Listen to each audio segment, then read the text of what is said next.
And for those of you who would like to speak, we're going to have the presentation first, and I have your cards. And if you would bring the cards over to the end at Bruce. Bruce, you want to wave? At the end, bring the cards to him. We will get to you. And just for some reason, if we do run up to 7 o'clock to our council meeting, for those of you who didn't get an opportunity to speak, you can speak at public comment at our next meeting at 7 o'clock.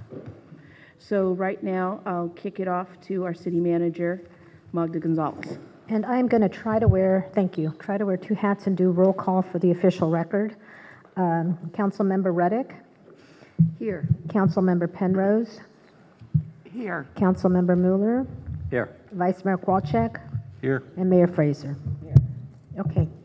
Thank you. Thank you, council members, for the opportunity to bring to you a study session on the general plan. As you know, this is a project that staff has been working on for quite some time, and I won't say too many comments except to say that this is an opportunity for us to do a sort of a process check-in in terms of where we are with the process. You'll have a presentation for about 25 minutes, and then I think you'll be opening up for some public comment, and then we are interested in hearing comments from the council. While we'll be providing some content material in terms of where we are in the process of what work we've done, we're not looking for decisions today from the council. Essentially, it's, again, a process check-in point for us. And with that, I'd like to turn it over to our Community Development Director, Dante Hall. Thank you. Good evening, council and members of the City Council. As the City Manager said, tonight is just a status report on the general plan process and an update. It gives you a chance to hear from the public and then offer any feedback or comments to staff. So thanks for the opportunity. As we mentioned in our staff report, we're not anticipating any decision tonight. And we really want to stress that this is a process. And as we have gone through the process, we have made refinements to any concepts. And in our minds, we consider this actually the beginning of the discussion, the robust discussion with the public. We do need to talk to all of the neighborhoods. We do need to talk about issues of sustainability, climate action plans. We need to talk about sea level rise. There are a lot of issues that we need to get into after we have kind of this high level discussion about land uses.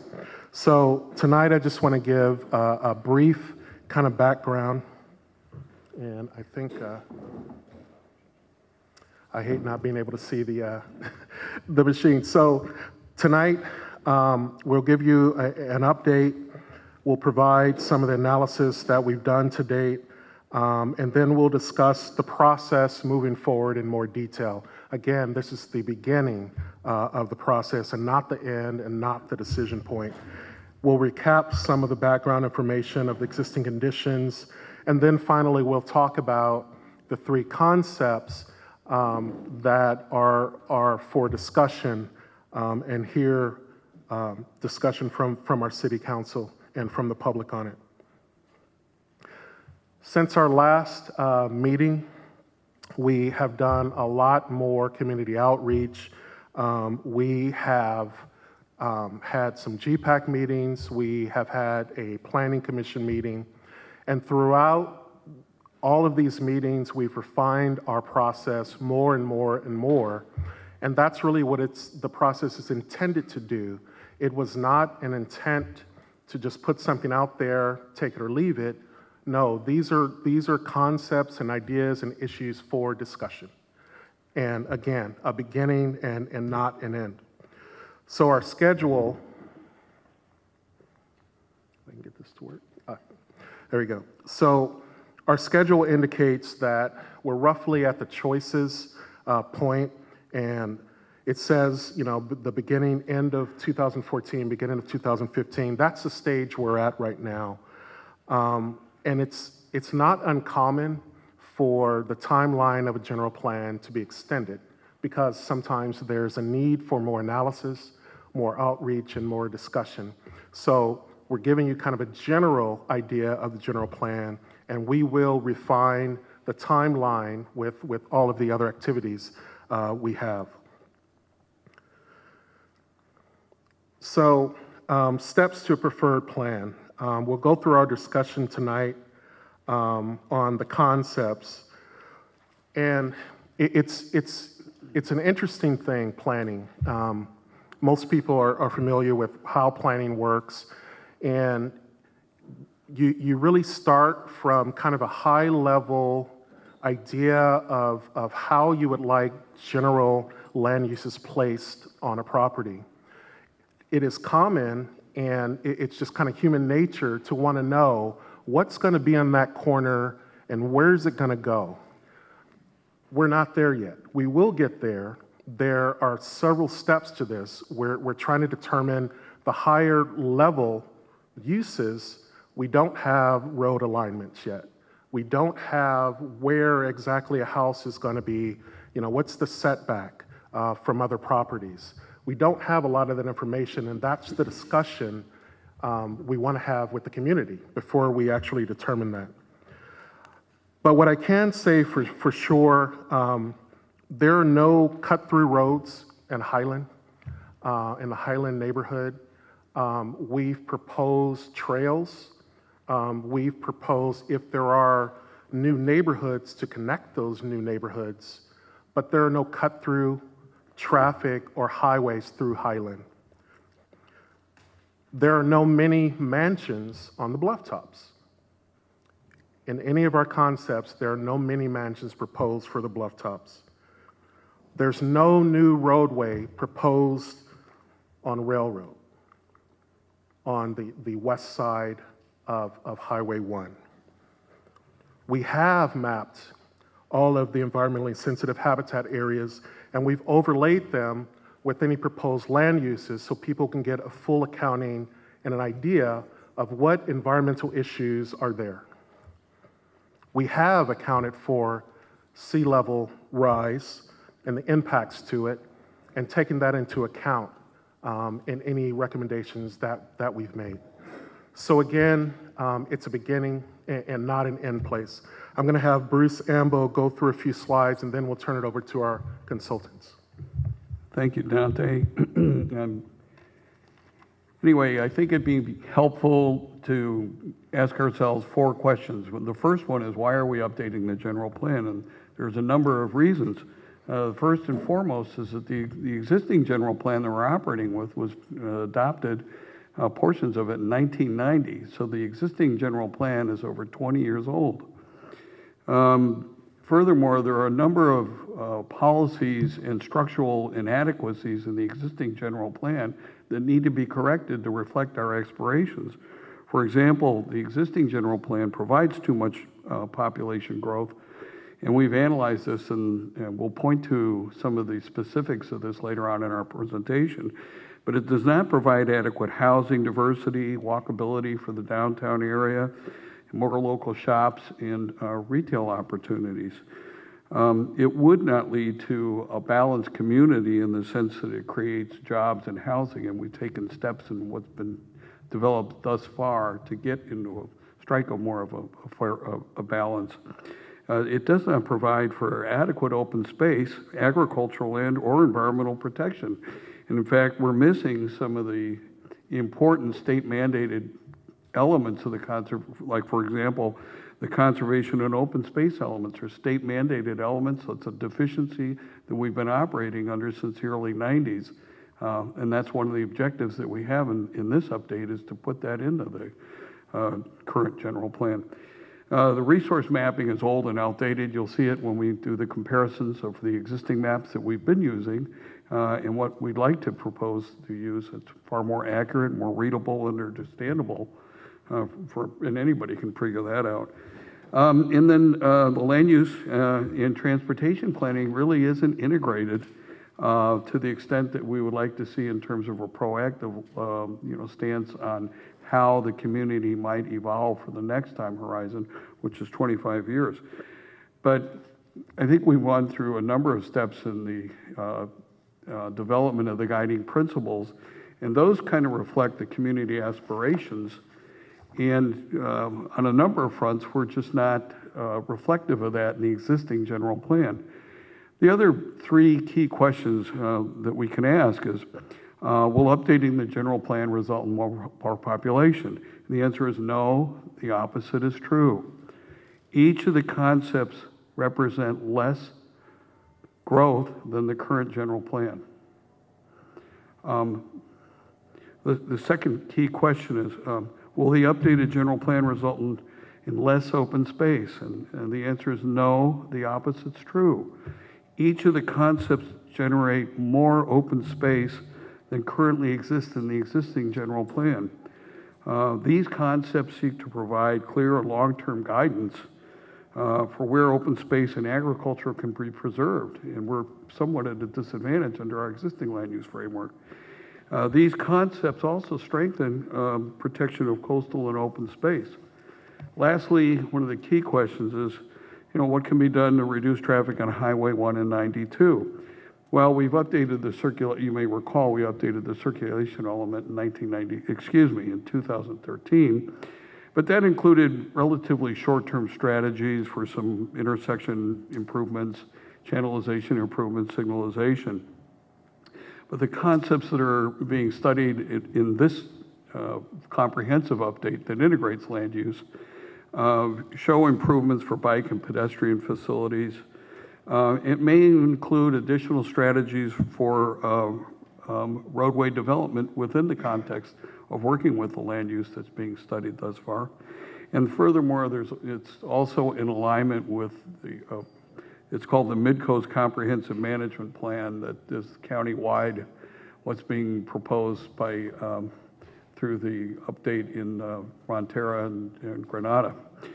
So those are really just kind of a snapshot of why we're doing this, what's important, and how we're a little bit out of alignment now, and what kinds of things we could do to put us in a better position moving forward from here. Rajiv Bhatia will give us the rest of the presentation on the existing conditions report. Thank you, Bruce, and good evening, members of the City Council and Madam Mayor. Peter Lynch will be following me as well and joining part of the presentation. As part of the general plan update process, one of the things we have done is we have studied pretty extensively the existing conditions and also done a fairly comprehensive economic and market analysis. As part of that process, and I'm not going to spend too much time on any one of these slides, we've mapped and inventoried an extensive set of resources in the city. As example, on the left-hand side are maps from the existing general plan, and on the right-hand side are the new maps we produce. So for example, we've looked at flooding. We have much better information about where exactly the flooding hazards are. Landslide, similarly, we have done it for that. Habitats, not only is the mapping a lot more precise now, our biologists have gone out and done, windshield surveys. We have up-to-date inventory on what's threatened, non-threatened, what's in the state list, federal list, and so on. We have mapped all of those resources in here. So in addition to doing all this, we also had the outreach process that Dante mentioned, the parallel outreach process. We developed a set of guiding principles. These are 6 guiding principles that, in a nutshell, they talk about how the community values its small town character. People want a balanced community. People want protection of natural resources and open space in the city. People desire circulation and connectivity strategies and strategies to relieve traffic and congestion on Highway 1 and 92. Greater downtown vitality and accommodating visitors in balance with local needs. So the concepts we have here build on both the technical work we've done as well as the guiding principles that we heard from the community. What's the purpose and role of these concepts or alternatives? These provide ideas, strategy for community discussion and deliberation. They build on, as I mentioned, the technical work and the outreach process. The feedback that we hope to get from the community and the GPAC will ultimately be presented to the Planning Commission and then brought forward to you. And then we will be compiling a so-called preferred plan from these 3 concepts onto one preferred plan. And it's highly unlikely that the preferred plan will simply be one of the concepts. It's likely to borrow the best of or the pieces from each one of the concepts that we have. And it may include additional ideas that we haven't explored as part of our concepts, but that may come forward from decision makers or from the public. I also want to emphasize that this general plan is not about figuring out how Half Moon Bay can grow more. That's actually not at all the charge that we were given by the city. Our charge here is to provide a comprehensive, holistic picture and direction for the community's future that integrates land use, transportation, environmental resources. In other words, we fully synchronize all aspects of the general plan. And when we talk about population growth projections, we'll be getting into that, and you will see we have less population, both in terms of overall population as well as the urban footprint, as well as more open space. So it's about synchronization more than it is about more growth. And we'll get into the details of that. The concepts and the preferred plan and the general plan also needs to reflect requirements of the Coastal Act. We are one of the 2 communities in the entire state of California that's entirely within the coastal zone. We need to comply with the diktats of the coastal the state's Coastal Act, which calls for maximizing coastal resources, maximizing public access to the shoreline and the coastal resources, prioritizing coastal dependent uses. That's a driver for us, and that's reflected in all 3 of the concepts. The city's local coastal program, which needs to actually be adopted by the Coastal Commission before it can be effective in Half Moon Bay, will consist of the local land use plan, that is the general plan, as well as zoning, which will need to be synchronized with the general plan update. So I just wanted to show you quickly the existing general plan here. And in gray are sites that have been built on. There is development on that. Obviously, we're not changing anything that's already been built in the city. The bulk of the rest of the land has this color on it. This is the salmon color or yellowish, dark yellowish color over here. This is planned unit development land. This is where the bulk of the non-developed land in the city is currently designated. This requires comprehensive planning of undeveloped subdivisions, and there are maximum density or amount of development for each PUD that's generally specified in the general plan. Then we have an urban reserve designation, which is this designation over here. This applies to agricultural land that's generally within the perimeter of urban development. This land is actually intended for urban uses, for urban development, when development has taken place on non-reserved land. So when you drive around Half Moon Bay and you see what people call as open space, but what's really undeveloped open land that's under private ownership, most of it is either has a PUD designation with a future residential use generally on it, or an urban reserve designation with a future residential use on it. So it isn't meant for remaining as undeveloped land forever in the future. How much will the existing development, existing general plan result in development? I'm sorry, the top row is a little dark. In 1990, when the general plan was done, there was a population of about 8,900. Today, in 2014, or about 6 months ago, the population had increased by about 3,000 to 11,721. But the general plan itself has a capacity of 20,000 people. This is the existing general plan that is in operation. This population was meant to be achieved in 2000. Here we are in 2014, and we are not even remotely there. So obviously, it is a much higher number than is even projected by agencies, by our economists, to happen over the next 25 years. So we need to cut back from the existing general plan, not increase more. When we talk about projections, we've looked at a variety of projections that are out there for the city's future. We currently, between 1990 and 2014, the last 25 years, the city has added about 1,000 housing units. Almost exactly 1,000 or 1,025 housing units or something like that. When we look to the future, over the next 25 years, depending on which projections you look at, from the ABAG, the Association of Bay Area Governments, to our economists, to the growth rate that the city has had, It could be anywhere from just a few hundred housing units, which is 300 to 400 housing units over the next 25 years, to maybe 1,000 or 1,200 housing units. So we're talking about a number that's not huge in terms of the projections. It's a number that may be much smaller than what we've had in the last 25 years or about equal to that. And that includes the last 15 years where we've had actually fairly limited development. There was much more development in Half Moon Bay in the 80s. Additionally, there currently is land in Half Moon Bay that is under use for agricultural uses. That's shown in a green color over here. But when you look at the general plan itself, only a portion of it is actually designated to remain as agricultural in the future, and that's shown by this purple hatch over here. The current general plan has only one agricultural designation, that's horticultural business. That's the area, that's again this one across over here. So a great majority of land that's currently today under agricultural use in the city may not remain in that use if the general plan were to be continued in the future. In other words, we need to change the existing general plan for this land to remain in agricultural use. As far as open space is concerned, the existing general plan has one designation that permanently preserves open space. That's the regional public recreation. That's this land over here.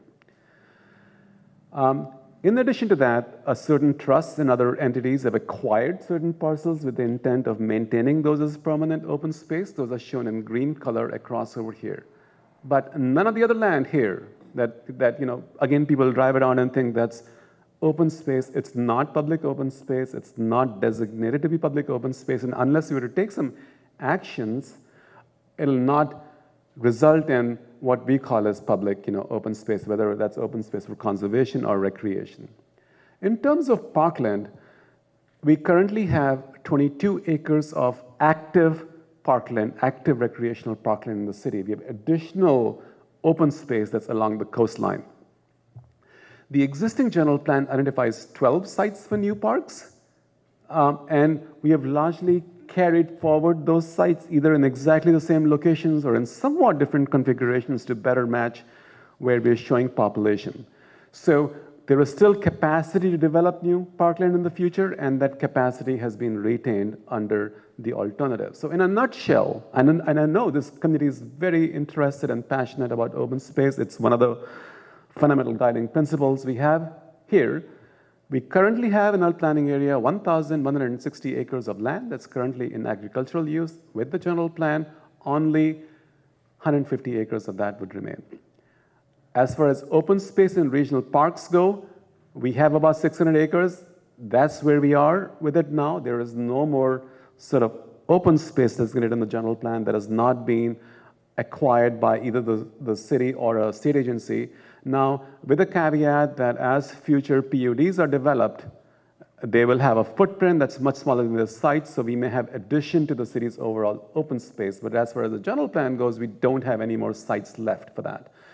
We have capacity, we have sites, we have designations for more active parks, and that capacity is retained in the concepts themselves. There has been a lot of talk about sea level rise. What will that do to Half Moon Bay? How are we impacted by it? First, a couple of things. We have a grant from the state to study in depth the sea level rise impacts to Half Moon Bay. We're in the process of that. We have initiated that process. We have not concluded that. We have specialized consultants who will be helping us with that process. What we have utilized is the tool recommended by the Coastal Commission, which is the Our Coastline, Our Future, and we have done some initial modeling for that to see what the impacts might be. Now, the Coastal Commission predicts that the sea level rise compared to today would be anywhere from 8 centimeters to 45 centimeters by 2040. It's a big range, but that's the range that the Coastal Commission is working with. And that's based on the National Research Council's own projections about how high the sea will rise. And we've mapped that for Half Moon Bay to see what that might mean. Over here, and I know the color's a little off, and we do have a detail of that on that in case you're interested now or later on in going to this map across over here. But maybe I can point to this map if people want to turn their heads and look here. The colors might be truer, and I think they're closer to where many of the people sitting are also. This is a color that is 0 centimeter flooding, 100-year flood area. So 0 centimeters means where the coast is right now. 100-year flood obviously would mean a 1 in 100, a 1% chance, any year, a 100-year chance of where that flood might go. And that's obviously goes a little higher than where the coastline is. When we look at 50 centimeters, and again a reminder, 50 centimeters is higher than the highest range that's predicted by the California Coastal Commission, which is 45 centimeters. We can only model in increments with this tool to like 10 centimeters. So we wanted to model, not 40, but 50. And that 50 is actually very, very close to 40, with the exception of just a few areas where it comes further in. The only difference is in terms of the wave run-up. The wave run-up is when you have a flood and the waves run up out there, and we do find that the wave run-ups go with these dots a little bit further inland. But then again, they are very much contained within the expanse of open space that's along the shoreline. We do have some trails that will be impacted and so on, and there is the issue of what may happen to the wastewater treatment plant. Is it under the, the wave run-up area or not? So that's something we will model and get a better answer to in the future. But as far as we can tell, given the bluff line that we have, the water is not going to go sort of anywhere beyond that. Even 100-year flood will not go beyond that. But we are in this process. We're in the middle of this process. We'll continue to model it better and present results to you as we model it better. And that sort of stays regardless of what we do with our land use planning. We're not planning on adding any land uses in this area aside from adding open space. So it doesn't fundamentally alter any of the land use planning per se that we're doing. We've also, as Peter mentioned to you, and we will have our biologist show up very soon in case there are specific questions for him. There are some habitats, that support special status species that need to be considered environmentally sensitive habitat areas. This is what they were called in the previous general plan in the LCP. And these include the central coastal riparian scrubline, central dune scrub, sea cliff, water wash habitats. These are all environmentally sensitive habitats. These are shown in this red color across over here. These are the environmental sensitive habitats we know for sure are environmentally sensitive. We are not showing any development in any of these environmentally sensitive habitat areas. In effect, doing a new general plan will give us the tool to write policies to say that, for example, if you are in these areas, you will set back along creeks, you will set back this much. Not only can we conserve these areas better, we can also control better the upland areas, the streams in the other areas that feed onto these, so we can regulate upland development a lot better than we do now. There are other non-urban habitats that may have environmental sensitive species, and those are shown with the dot over here. These would all be subject to site-specific surveys before any development is permitted for any suitable habitat for special status species. So that is a requirement now. That will continue to be a requirement in the future. So we aren't about to let development loose in any of those sites before the general plan is done and after the general plan is done. And it's the expectation that as people go through those surveys, as those resources are identified in a greater detail, land will be set aside to either conserve those resources and development will be cut back substantially as a result. And Peter is going to walk us through the concepts very, very soon. But what I want to point out is that there were several changes to the concept based on public and GPAC feedback. We're not going to get into all the details of that. Those relate to some of the roadways that we've shown previously that have now been taken out and converted to just bikeways and pedestrian ways. And in general, we have cut back on the amount of development shown. You will see a lot more green here on these sites. Peter? So as Rajiv was saying, we've taken these now to the General Plan Advisory Committee, to the Planning Commission. So this is the fourth public outing, and as we've gone along, they've evolved and changed, hopefully for the better, and hopefully to align closer and closer to what we're hearing from the community, and also based to a great extent on all of this technical analysis work that we've been trying to summarize here. Continuing on with the framework before getting to these concepts, this map is showing the areas that we identified as potentially changing over the next 25 years or so. These are basically private lands that are not developed now, and you see that a lot of them are the same as the planned unit development and urban reserve categories in the current general plan. The first concept, first of all, there are three, and each one of them is intended to have a sort of a consistent theme. And like Rajiv was saying earlier, it doesn't mean that ultimately you won't end up with something which maybe takes some elements from one and some elements from another, but for the sake of clarity and trying to help the community understand what its priorities are, these are sort of these are intended to be three distinct concepts. So the first one is about concentrating development as much as possible right around downtown Half Moon Bay, within walking distance, really. So let's see if I can get this. I'm gonna point it to the map on the wall. I think it's clearer. Let's see. Where I'm not aiming it right. There we go. I'm not seeing it. You have to aim it to the center. Yeah, I'm not seeing the dot showing up. Okay, that's fine. Here we have potentially sort of a new neighborhood toward the west end of Kelly Avenue and a new neighborhood on the east end of Kelly Avenue, connected by an improved streetscape along Kelly, a visitor-oriented site near the beach, and then a lot of conserved agricultural and open space land to the south and to the north. That's the basic idea. And providing for a diversity of housing types within walking distance of downtown Half Moon Bay, and extending and activating Main Street all the way to Highway 1.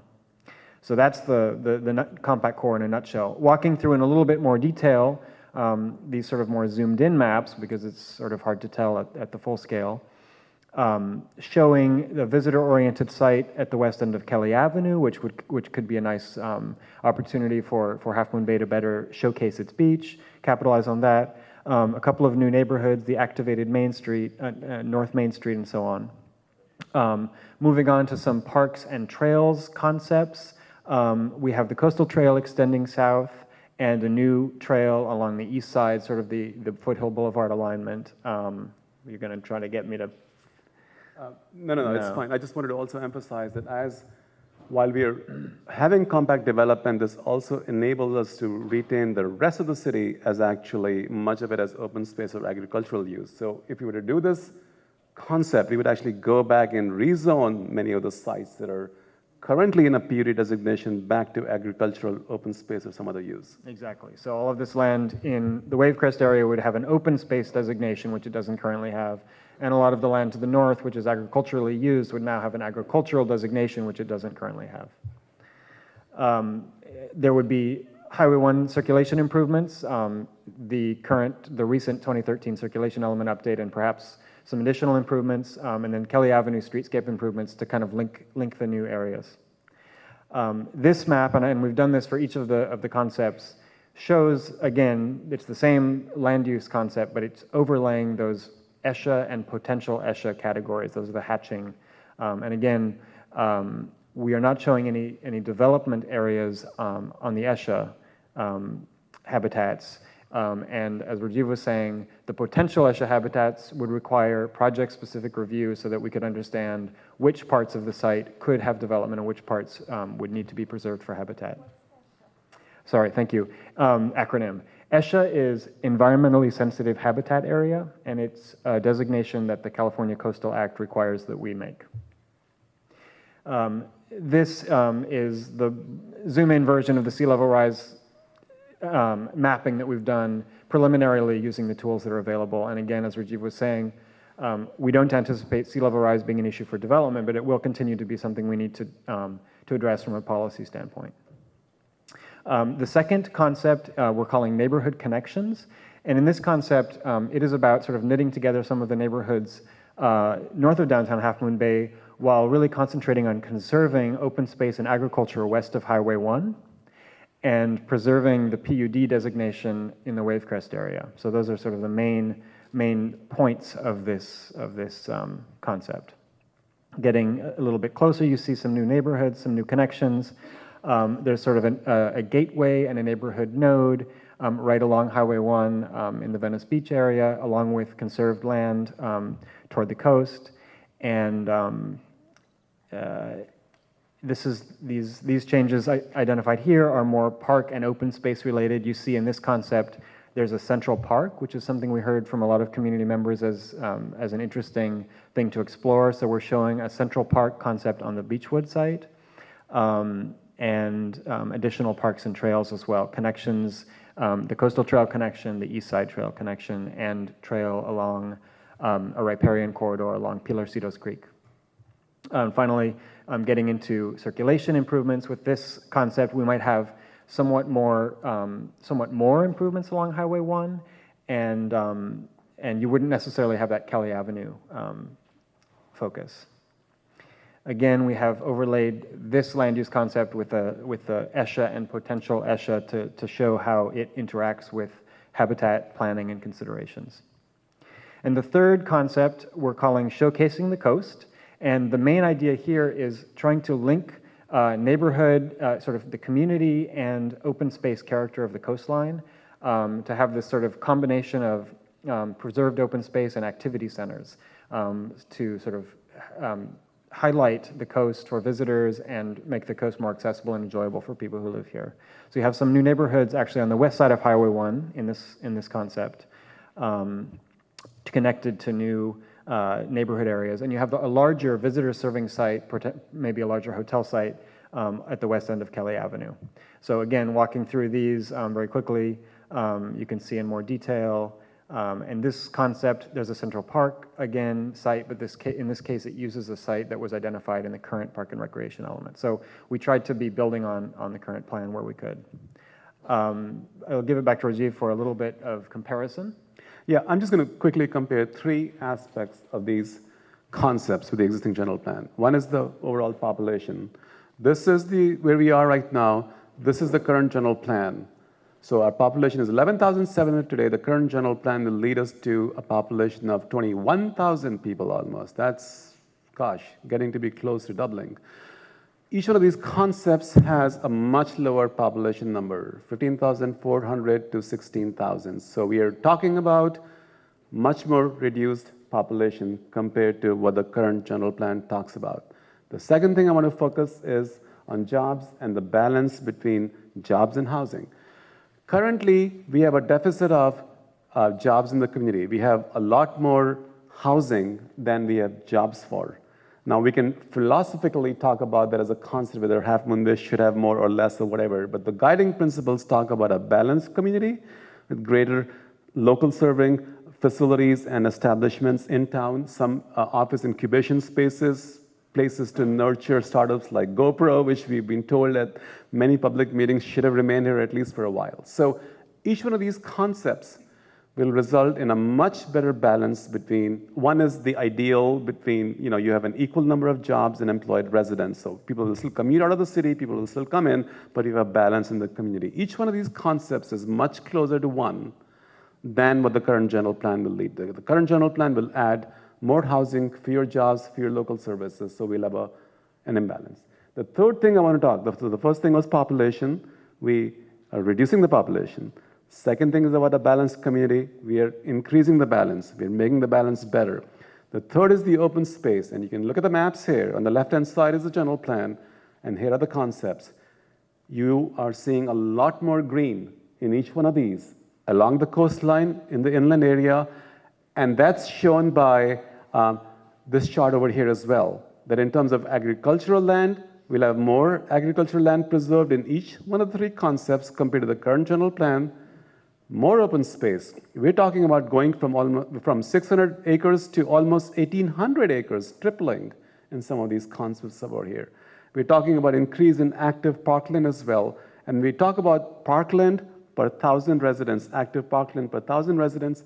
We are talking about an increase there as well. We are currently at 1.8 acres of active parkland, and each one of these concepts will result in much more than that and more than the existing general plan as well. So, what will happen with all of these concepts that we are showing in here? Obviously, not all of these may be realized over the next 25 years. They will require greater studies. Some may never happen as site-specific studies are done, and if we discover some specific resources, there has to be property owner interest to pursue as well. Not everybody may be interested in pursuing that as well. The general plan will include not only this mapping, but also detailed policy framework. And as development comes forward, they will need to comply with not only the mapping, but also the policies that we lay out. Our process for the next stages, this is the last slide I have, is to evaluate the transportation consequences, the environmental consequences of each concept, have public dialogue, discussion, and workshops, combine the best features of these concepts into an overall coherent preferred plan, and then continue working on the sea level rise, habitat mapping, and other aspects, and continue to provide that information to the community. And just one final thing before we turn it back over to council. Again, this is kind of the beginning. We realize that there's a lot of information here. If the layperson kind of looks at this, it kind of looks like it's kind of a mishmash of just maps and colors. The intent is to produce documents so that the community understands what's being proposed. And those are in development, but the goal is to have 10 people sit at a table and produce a document where 10 people walk away with the same understanding of what's being proposed and the trade-offs. So with that, I'll turn it back over to City Council.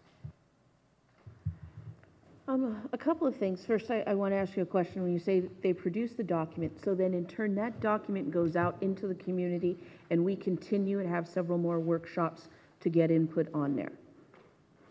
That is correct. Workshops, also a survey tool that we've been discussing, and we will have a number of meetings. We have to go back to the agricultural community.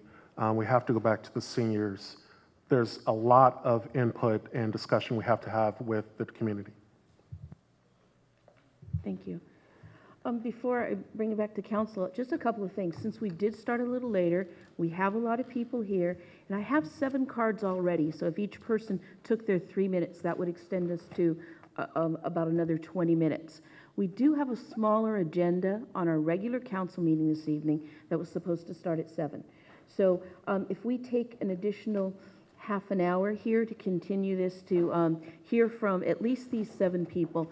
If there are more people, we'll let them talk at public comment at the next meeting after that. So let's have a hard stop at 7:25, give us a 5-minute break to shift, and begin our city council meeting at 7:30. Does that sound well?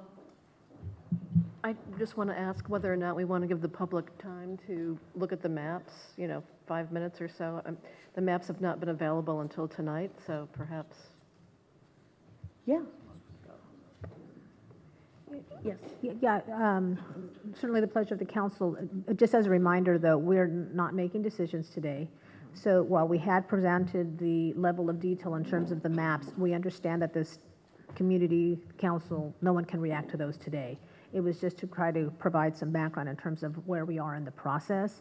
These maps will go out to the community with lots more detail. We rushed through them today. There's no way anyone can absorb that information. So we will be going back out to the community many, many times, lots and lots of workshops in the neighborhoods based on the different elements with lots more detail and lots more opportunity to provide input and for us to be able to explain them a lot better because we rushed through them very, very quickly today. Well, perhaps people can see the maps during the break between this meeting and the regular meeting then. Take the 7 comments now and then allow people to address oral communications after a chance to see the maps. That sounds great. Okay. So that's standard. Just a quick comment? Yes. I think regarding the maps, it sounds like at the beginning of the meeting, we did hopefully reduce the fear on some of the map issues regarding streets through neighborhoods, development on the bluff tops. I'm just kind of rambling back at it here. So I think we did hopefully address some of the fear there. That's going to clear that up. I don't know exactly if it shows up in the maps there, but the opening comments made by staff. So it's just a thought that we're working to refocus a little bit there, it sounds like, in my opinion, and I'll make comments later on, but that's just a beginning on the map issues. I would just like to mention that this is an opportunity for people to see the maps. The maps are up. There's quite a few people here on the item. Perhaps they might even ask questions of staff. It just seems like, an opportunity to interact a little bit and learn a little bit more and not necessarily rush ahead, but. Councilmember Yes. Penrose? I wonder how possible it would be to have the maps reproduced in an 8x11 handout form for the public. Have that ready for this evening? No, no, no. Oh, for another time. Yeah. Magda? Yes, we can do that. We can do that with all of the workshops that we do and all the outreach that we do. We will have more maps and we'll have some handouts as well. We'll put it on the website. We'll have it available in as many ways as we can. Yeah, that would be great if they're on the website. They would be up by tomorrow, by 5? Okay, great.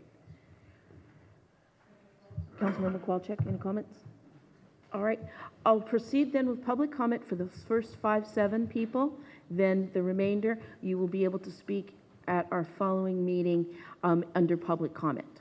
So the first 7 that we're in, we'll begin with Jerry Steinberg, followed by Doreen Garrity, and after that, her husband Frank.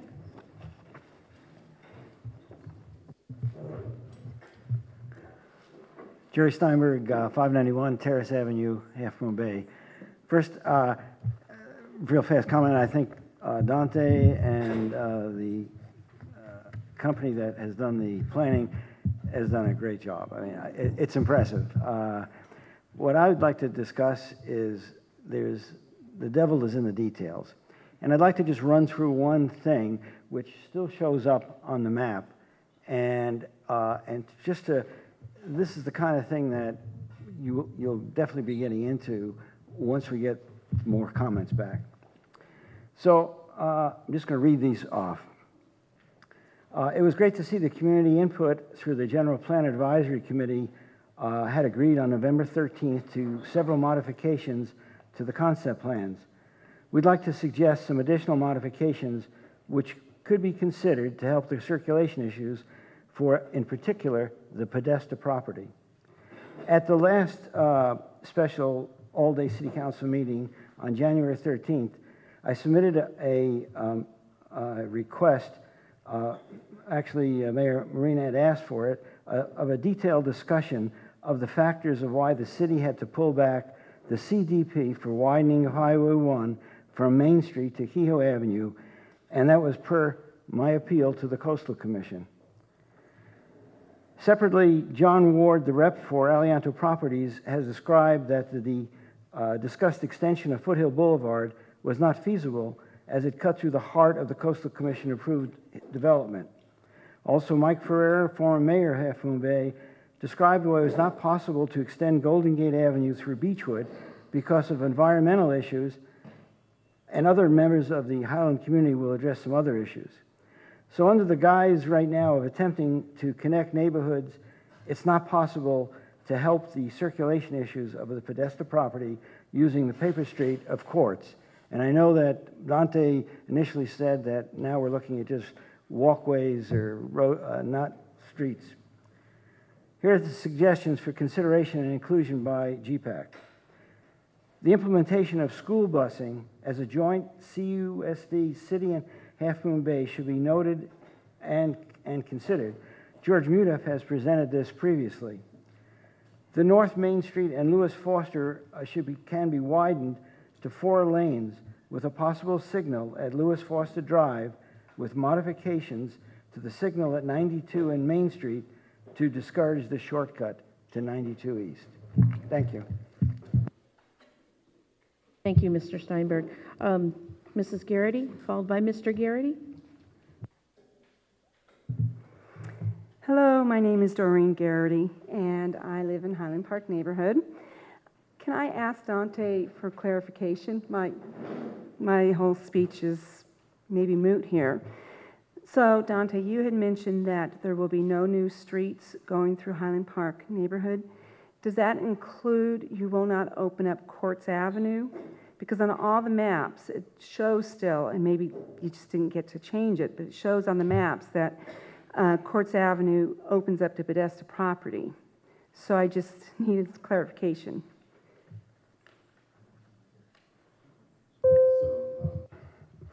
Through the mayor, Our response to connectivity in the Highland Park neighborhood was to create trails and not roadways through the neighborhoods. If there are additional or new neighborhoods, it makes sense just from an emergency services perspective to have connections, but the intent is not to create a cut through or to attract traffic from Highway 1 through the Highland neighborhood and the other neighborhoods, Spindrift and the other neighborhoods, because they don't want to deal with the congestion on Highway 1. Okay, I somewhat understand that. So I guess for now, it looks like you're not going to be opening it. Okay. I just have a few statements, just in case it's down the road, in case you do choose to open it, that I want to express some of my personal concerns if that is ever going to come up back onto the radar. Obviously, you know, I've expressed this before, traffic's going to increase dramatically. It would be non-neighbors coming into our neighborhood. And just a quick example of this, just in last week's Half Moon Bay Review, open line comment from a concerned Kehoe neighbor. They have a very similar issue that would occur to ours. Because of the Pillar Seatills Bridge closure, their neighborhood's being inundated with traffic, and they have the same concerns that we would have in regards to their neighborhood would be, it's being destroyed right now because of all the traffic and the concern about kids getting hit by cars. So of course, if our neighborhood gets opened up someday down the road, that is a big concern. Also, but I do want to express that I would really encourage the GPAC committee and the city staff and the city council members to please consider providing some sidewalks on the eastern side of Highway 1, because the eastern neighborhoods need immediately right now traffic to get to, or a safe way to get to school, or a safe way to get to the beaches or downtown. So the east side sidewalks would be wonderful. And can I just have 30 seconds more? 20, okay. But I really appreciate all the meetings that we're having, but I still feel that there's a sense of lack of communication. Another neighbor and I, back in December, and then also just this week, we basically walked our entire neighborhood at Highland Park, which is 150 people, and in December, not one person had even heard of the GPAC committee. And I know that there's been multiple meetings, but I was informed, even though I like to be informed of everything, I was informed just a few months ago by someone outside of the neighborhood who brought up some concerns to me. And so I think it's alarming that it was just myself and another neighbor told 150 people about this issue. But thank you so much. All right, thanks for listening. Thank you, Mrs. Garrity. And if 10 people tell 10 people, more of the community will know. Mr. Garrity, followed by Nancy Ford. Frank Garrity, Silver Avenue, and as Doreen said, some of this could be a moot point, I'm hoping, but I'll say it to get it on the record because I know nothing is final, nothing that's being said is final. Talk about two topics tonight because many comments have been made through the last meetings, and yet all the public input that's been given, not a lot of changes have been made on the maps or the proposals, so we're still a little nervous here. Topic number one is open space. In the surveys conducted and in the public comments, the greatest, most loudly spoken, and most repeated wish is for more open space. Well, you cannot make more open space. You can only preserve the open space you already have. The public demands that the remaining open space in Half Moon Bay not be paved over and built upon. It is the size of our town and a large amount of open space that gives Half Moon Bay its beauty, its charm, its character, and makes it so unique within the Bay Area. It is the reason we live here. If you pave over and ruin the small town and open space feel, if you turn Half Moon Bay into another San Mateo or Redwood City, then what is the point of living here? The quality of life will be diminished, our home values will decrease. It is also the reason that tourists flood over the hill to stay in our hotels, dine in our restaurants, and shop in our shops. Again, if you pave over and ruin the small town open space feel, the tourists will stop coming. Our hotels, restaurants, and shops will lose much of their income, and our city will lose much of its tax revenue. While people do come from all over the world, the vast majority come from within the Bay Area for a day or a weekend. This is a testament that, even in the spectacular Bay Area, we are unique and we have something special. Do not be responsible for the public saying, remember when we were unique and we had something special? Public has spoken loudly, strongly, clearly, and frequently, so please listen and keep the town small and the space open. Second topic, neighborhood traffic. I speak for many people in the Highland Park neighborhood who do not want new roads connecting our neighborhood to Highway 1 on the south or Main Street on the south and the other neighborhoods to the north. We're a quiet, residential cul-de-sac type of neighborhood with no through traffic. We're a neighborhood filled with families, children, dogs, and cats. And while children and pets should not be in the street, they do occasionally dart out unexpectedly. Neighbors living across the street from each other safely walk back and forth to chat. And these are things that give the neighborhood a small town feel and make it a desirable place to live. It's the responsibility of the city staff and this council to protect our neighborhoods. So do not make Highland Park neighborhood an alternate to Highway 1, where drivers will exit the highway, speed through our quiet streets to beat the time they would make driving on Highway 1. Instead, widen Highway 1 to 4 lanes and include a pedestrian and bicycle path protected by a barrier. Again, the neighborhood has spoken very loudly and strongly and clearly and frequently about this. So please listen. Keep the highway traffic on the highway and out of the Highland Park residential neighborhood. Thanks. Thank you. Nancy Ford, followed by Edward Magia.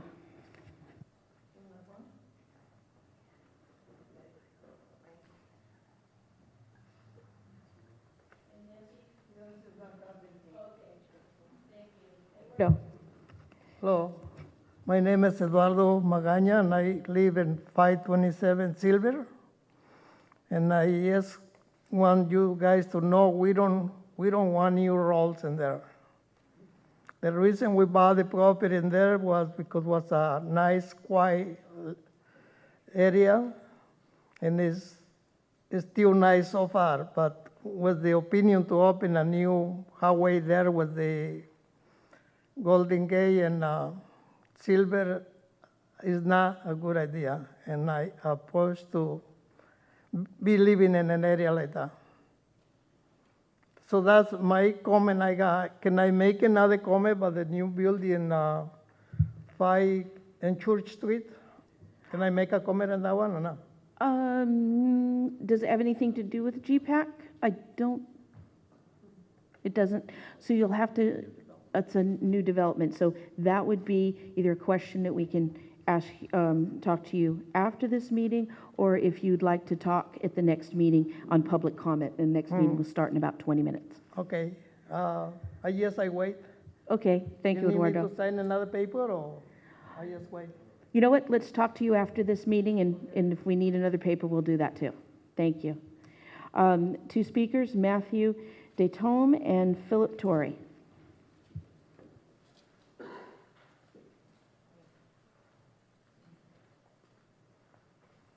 Hello, my name is Matthew Detome. I've been a Half Moon Bay resident for 6 years now. I moved from Phoenix. I moved here because of where we live, the nature. I just bought a house, my first house in Half Moon Bay in June in the Arleta Park neighborhood. I'm pro-business. I work for American Express. I'm in finance. I'm pro-business, but I think that when we look at Half Moon Bay, why people come here is, as the last speaker said, because of our nature. They don't come here because of our traffic. They don't come here because of our offices. They don't come here because of our residential buildings. They don't come here because of industrial land. They come here for our views, our nature, our birds, our water, our ocean, our friendly people, all great food. So I think that as we look at development, let's be pro-business. But what is pro-business? Pro-business means keeping our open space. It does not mean keeping the PUD status on the Wavecrest land. You know, that opens that up for future development. The plans that I've seen here, you guys say that these reduce growth. They reduce growth compared to our existing plan, which is not functioning. The current plans increase our residential footprint by 30%. That means 30% more traffic. 30% more people. What do you think that'll do for business, for our pro-business view? Do you think that my cousins coming over that take 2 hours to come here on a Saturday are going to continue to come over here from San Mateo? I don't think so. If it takes me now 3 or 4 hours to come over to view Half Moon Bay, the current plan accounts for 50% more industrial and commercial. Is that really the pro-business that we want in Half Moon Bay? Yeah, I'm a realist. We have to balance our needs. But let's really look at what our assets are in this community. And our assets aren't our houses. Our assets are not our, more residential neighborhoods. Our assets aren't more, industrial space. Those aren't our assets. Our assets are what we can see in the open space. It's when my kid runs out of that door and can play, and when my friends can run along the bluffs here. And so let's keep in mind that conserving our nature is pro-business. Doesn't have to be the back and forth. And what I don't think is pro-business is more industrial lands and more houses. Let's think about it. 30% more traffic. We have 11,000 people now. We're going to go to 15,000 under these current plans. What does that mean? I don't know. I'm not a consultant. I don't have traffic studies, but I would say let's look at that traffic impact on 3,000 more people living here. What does that mean? I work for a large Fortune 30 company. My company's not going to rent an office for me here. I work at home, and let's encourage more people to work at home, and that's my job. Thank you. Thank you. Philip Torrey?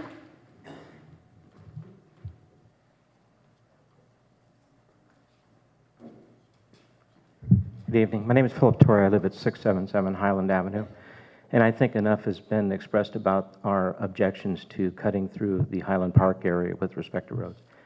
But I do want to make a comment about when Mr. Hall said that it would be our intent in the future that if we did, that it would only be for this or that. If you build it, they will use it and misuse it. So bear that in mind.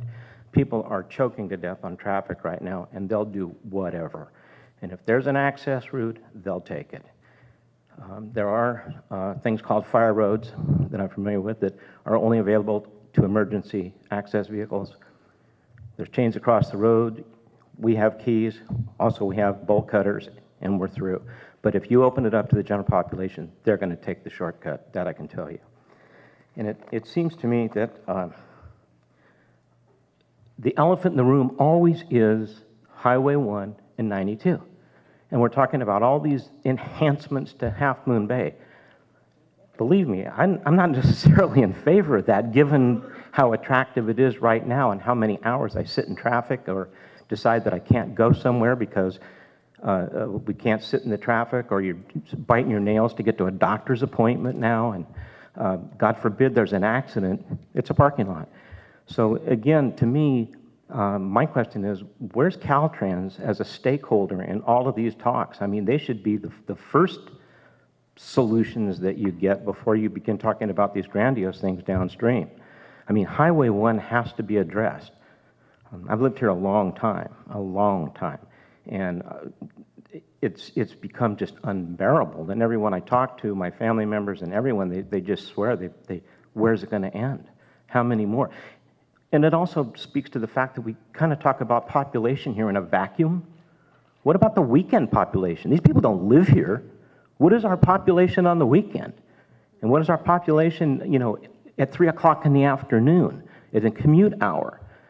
People that live here, that's a static number. What is the dynamic population that we receive on a weekend? Pumpkin Festival. Oh, good grief, we're all shut-ins, prisoners. I mean, but it's gotten to be not just Pumpkin Festival. It's getting where it's now 3 o'clock in the afternoon, 2:30 in the afternoon. I have to go to Frenchman's Creek every time I leave my house to turn around at the signal so I can get back to 92 and go over the hill, so I don't take my life in my hands. Or maybe there's a good Samaritan that'll let you on, then you got to figure out how you're going to go back the other way. But again, it always gets back, Highway 1, Highway 92. And those people need to be right in on the very tip of these discussions, because they're really the solution makers to a lot of the amenities that we're talking about here tonight. And again, where is law enforcement and where are the fire agencies within these discussions? Because I can tell you, I know for a fact, they'll have viewpoints on a lot of these general plan amenities, because that's a huge issue. I can't believe that it's not a huge issue given the swelling population on a weekend for a fire department or a law enforcement agency to deal with the issues that they have to deal with. So anyway, thank you very much. Thank you.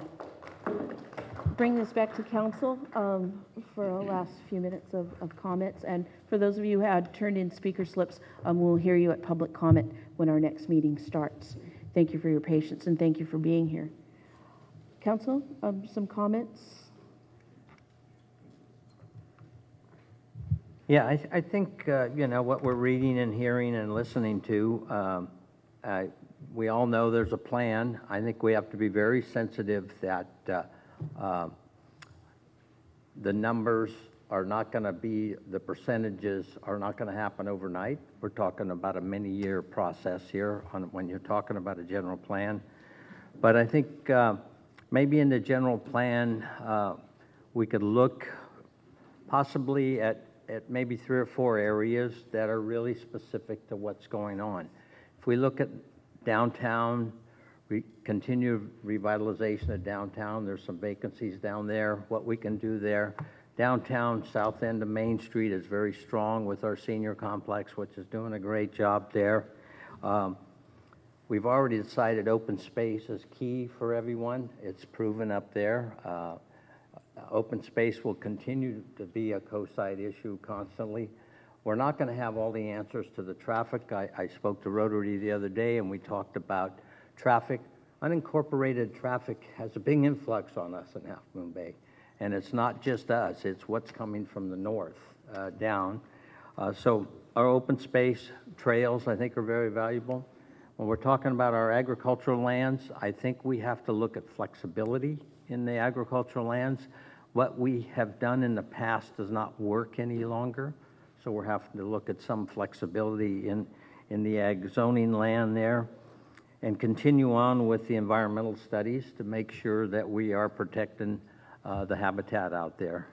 And for me personally, I think, we're looking at our downtown area with the seniors, but the library, Boys and Girls Club, skate park, we got some very, very positive things coming forward here in the near future, and maybe focus on that right now and kind of do a little bit of Bud Light on the other issues there for general plan planning, in my opinion.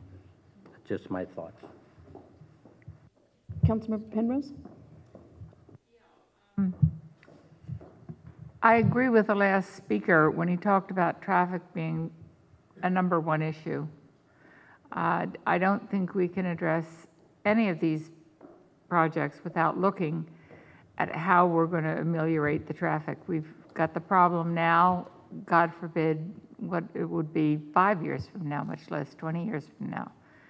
So that's one thing that I wanted to say. The next thing I wanted to address was the idea of Kelly Street as a main thoroughfare. I don't understand that part of the plan. I'd like to see something less, well, I don't understand that part of the plan, I should say. I am very much in favor of having more community meetings. I would love to see a calendar developed where the communities would know when their meeting was coming up and where people could go to different communities to see what was going on at different community meetings. But I think the sooner we get a calendar for that out, the better. That's it. That sounds good. Councilmember Kowalczyk? So I appreciate the comments of all the speakers, particularly the comments of the last speaker. I thought you made some excellent points about traffic, which is a big factor, a big consideration in this. And the word plans is used a lot, and my understanding there is not a plan. There are a bunch of concepts, and the concepts, none of them are ratified, none of them are proposed, none of them are endorsed.